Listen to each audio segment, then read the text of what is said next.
So Glock just recently released their Gen 5 17 MOS and the Gen 5 19 MOS FS and also the Glock 45.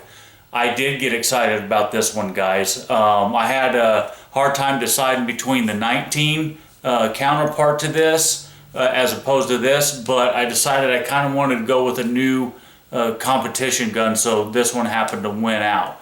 Again, reason why I was mainly excited, it didn't have this notch in there, the finger grooves are gone, and it gives us front slide serrations. So let's take a closer look at it.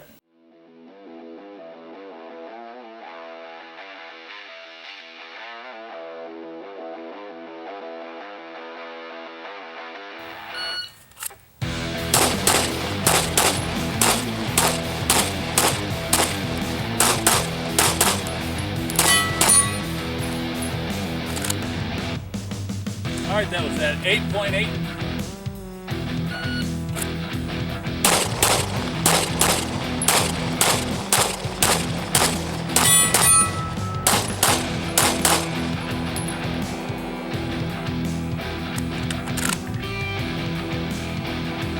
That was 8.94.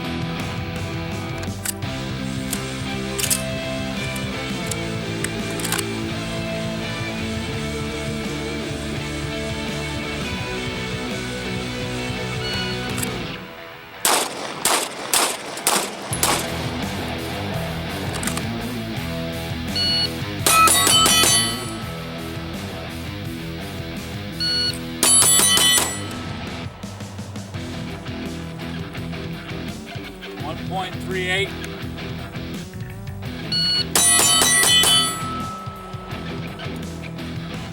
That was 1.32.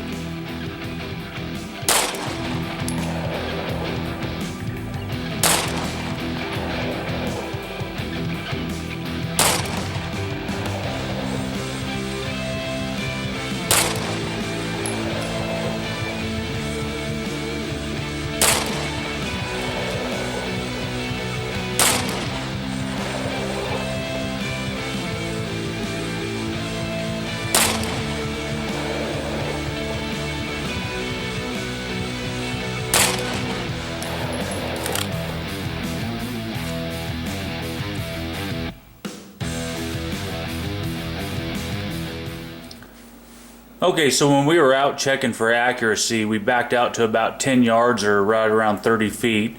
And as you can see, the group is low. And I experienced that throughout the whole time we were shooting, that we were having shots go low, especially out at about 30 yards and whatnot. It was shooting two or so inches low out at further ranges. But the group is pretty good. You know, we got a quarter here, and you can just about cover that whole entire group up with a quarter, and for being at 10 yards, you know, that's not a bad deal. And that's roughly 10 or so rounds in that group. Okay guys, let's see what it comes with. So if you notice here, you get some MOA adapter plates. That way you can take multiple brands of red dots. You've got your back straps here, as you can see. You have medium and large without the beaver tail, and then you got medium and large with the beaver tail, as well as a spare pin that comes on the side for your grip back in the back strap. And you also have this little plastic tool that you can see right in here to pop that pin out right there. So make that job a little easier. This also comes with 3 of the Gen 5 magazines. They each have the orange follower with them. You get your speed loader here, you got your cleaning brush, and then in the lid here you have a cleaning rod. Okay, well here's a little closer look at this new gun. In my opinion, as far as the Gen 5 series go, I think that this, as well as its 19 counterpart in the MOS FS version, that is, I believe that these are one of the better Glocks they've come out with, except for the trigger. And I'll get into that a little bit later. But I really do like these front serrations. I think that they not only look good, but they're very functional. I know a lot of guys complain that they weren't slanted one way or the other, but I kind of like them. I'm a fit, form, and function guy, and they function just fine. So I think they look good. Another thing that I like that they did was that they removed the finger grips here, as well as they beveled this magazine well. So just so everybody knows, we pre-safety check all of our guns, guys. You should know the condition of your guns at all times. So this is clear. But one thing that you're going to notice with this beveled magazine is obviously it does make the grip a little bit wider, guys. And so if you either choose this gun or even the 19 counterpart for it, you'll notice that it'll probably print a little bit more with your t-shirts. I haven't tried to carry this concealed yet, but I'm assuming it, it may be minimal, but there it is. It is a little bit wider than the rest of it, so therefore it's going to be a little bit harder. But I tell you, it makes doing the reloads and everything, guys, it makes it just super nice to get in there. I really like it. I believe that it aids your reloads quite a bit. I know it doesn't really look like they beveled a whole lot compared to the aftermarket ones you get, but it's a lot better than what they did with like this Gen 3 here. So if you look at the difference between the Gen 3 that I've got here, you'll notice that it's quite a bit narrower. So you're going to have that to contend with as well. Okay, team, I'm going to do a drill where I draw up, put 5 shots on target, do a reload, and do 5 more shots. Let's see how fast we can do that.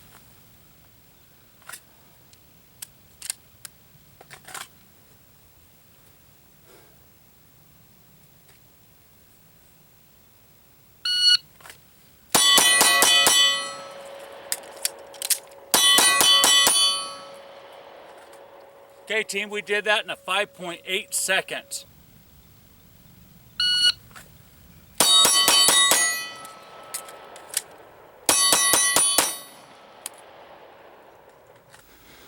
And also, being as this does not have that cutout, with these Gen 5 magazines, you will see that it's got that little hook on the front end of it, and they've extended this magazine out. So here's a Gen 4 magazine. You can see that they extended that front lip out, because with the originals that they came out with, you could hook that and pull that out.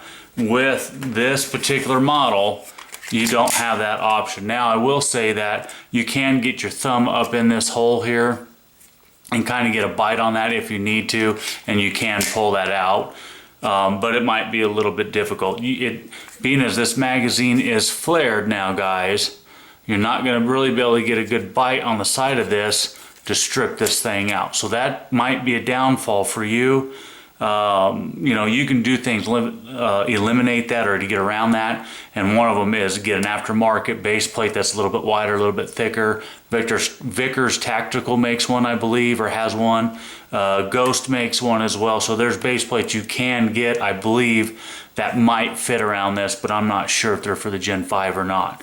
But I will add that with my PMag, there's enough material here that PMag sticks down there enough to where you can get a good bite on that, and you can strip that thing out pretty easy. So what we're going to do is we're going to test out the PMags. This is a 17 round for the Glock 17. We're going to see if they function well and if they fit in this new Gen 5.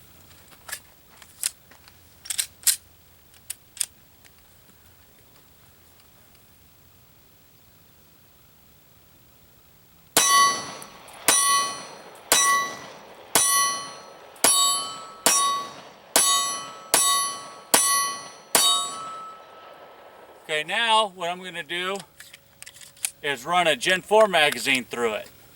Here we go.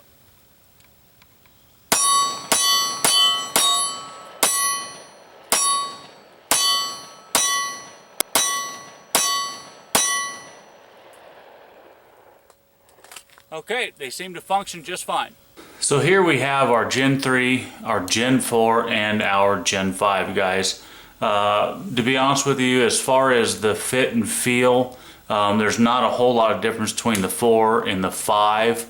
You still have the same width from the back strap to the front strap here, and they did reduce that in the Gen 4 from what it is in the Gen 3 here. So when they did introduce the Gen 5, they did go to a 2-pin system as opposed to the 3-pin system that they came out with the Gen 3.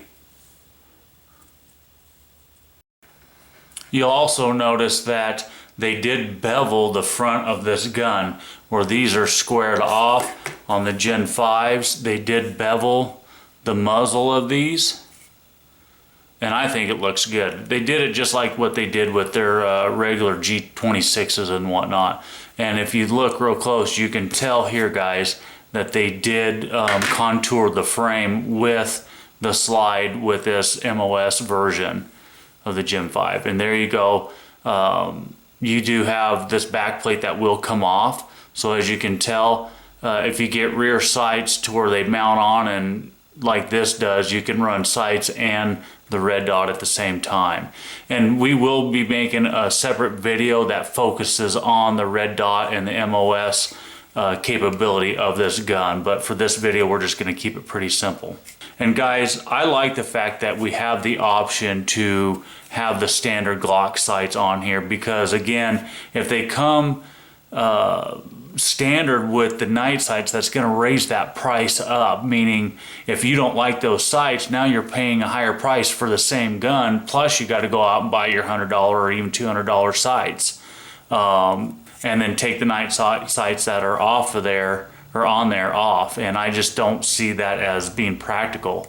Again, I like the fact that they have that option to where we can go out and choose, to be honest. Now, that being said, it wouldn't break my heart if they put standard metal sights on here for those people that want to keep this configuration like these sights, because with a metal sight, you'd probably still be able to use that rear sight as a cocking shelf. Okay guys, next thing I want to get into is this trigger. You know, I've got a couple hundred, 200-300 rounds. I think earlier in the video, I said I had a couple hundred rounds. Actually, I shot it again since then, so I've probably got closer to 300 rounds through this gun. And I personally do not, I just can't stand this trigger, to be honest. It's smoother, and it feels like it's a lighter trigger pull, maybe more of a 4.5 or so. Typically the Glocks that I've found in the past have been closer to 6.5 pounds, and not the 5.5 that Glock advertises. And this one feels like it is more of a 4.5. So again, we do always safety check ours to begin with, but let's take a look at that. So there's really no take up. See, I like having slack, but you got just a hair there, but it just kind of rolls right past. There's really no defined wall there. And I like to be able to have that wall to where I can stop and feel it to where I've got more of a crisp break. But this thing travels like you're going from New York to the Grand Canyon, guys. I mean, it's horrendous. It's actually worse than what it appears. I can't really describe it, and you can't see it on TV as well. But if you look at it, I mean, there's somewhat of a wall there, but nothing real defined. Okay, so if you look again, and then you got just all this travel. I mean, my goodness gracious. And then let's go ahead and take a look at the reset. It's not horrible, and I don't even shoot the reset, but a lot of guys do. So it's not bad. So what I like to do, guys, is do a quick prep and a slow press on that trigger, because when I'm speed shooting, I can feel that wall. So if you look at my Gen 3 here, okay, again, safety checked already. But if you look at my Gen 3, and I've got an aftermarket trigger in this, I installed it myself, did the connector and all the springs and everything, but there's a little bit of wall, but it's a definite wall that's right there. So I can do a quick stop and then slow compress. I mean, it doesn't travel through. I mean, it's a wall, and it breaks. It's nice, it's crisp. There's a little bit of over travel. I haven't eliminated the over travel by any means, but as far as the trigger break goes, my Gen 4's got that Gen 5 beat by a long shot, guys. Just set that down normal. And same thing with my Gen 4. I got a ghost connector and spring kit and everything in this, and you can feel that definite wall compress. So like I said, I mean, you can feel that wall right there. There's a definite wall.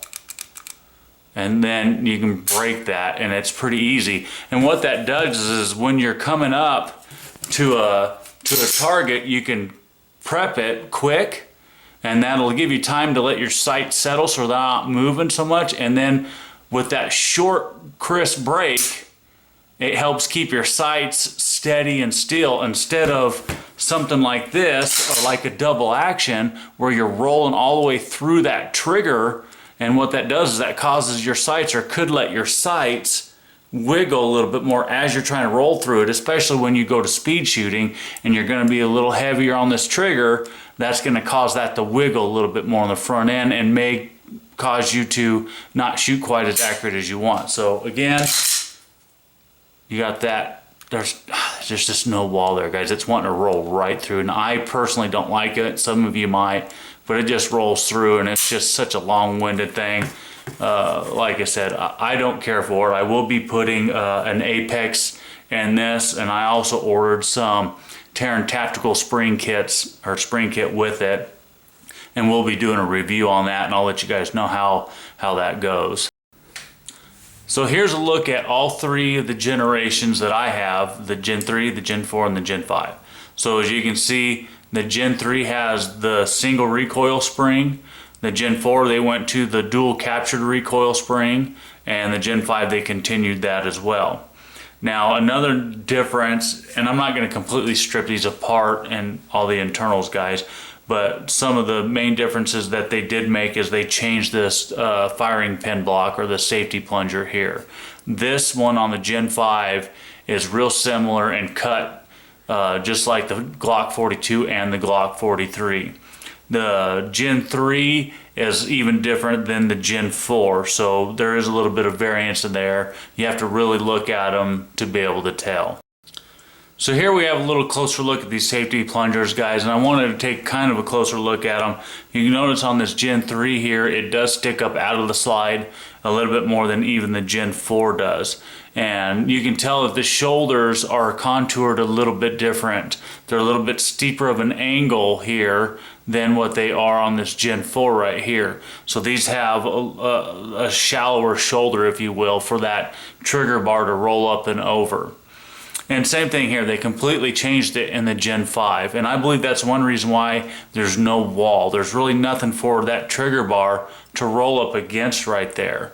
So when that trigger bar goes and hits this, it just kind of smooths up and over, which does make it smoother. Once it starts to go and break and release the shot, it is a little bit smoother, I'll give them that. But there is no wall, and I do like that wall, to be honest. So you have a lot less upper or top material here for that trigger bar to glide over. And I believe that probably also aids in decreasing the poundage, or at least making it seem like it's a pound or two maybe lighter. So my hope is when I get that apex in, that'll eliminate a lot of that pre-travel, and also eliminate that over travel as well. So I'm hoping that will overcome the issues that I'm having, where it just compresses all the way through instead of staging or having a wall there to stop. Now this finish that they've put on there is a little bit, you can probably tell here if you look at the two. This is the Gen 4. The Gen 5's got a little more of a glossy finish to it, if you will. This is more of a matte finish, and it feels like it's a little more textured, where the Gen 5 is smoother and a little slipperier. So it does slip a little bit more in your hands if you're grabbing up in here. So these slide serrations definitely help. The Gen 3 here, you can tell there's a difference in that as well. So I think it looks good. I don't have a problem with it, but I'm awful happy that they added those slide serrations for that, guys. Okay, team, so the holsters that we shot out of today and through our trial with this gun was our Patriot model here in the Flat Dark Earth Spring Edition, and our Crusader model and the Flat Dark Earth Carbon Fiber. We have just added this to our lineup, as far as the color to our lineup, so this will be an option on there soon. at no additional charge, so you don't have to pay extra for this pattern. And that'll be at AmericanFamilyConcealment.com. We want to thank everybody for watching our videos. Remember to take your kids out shooting.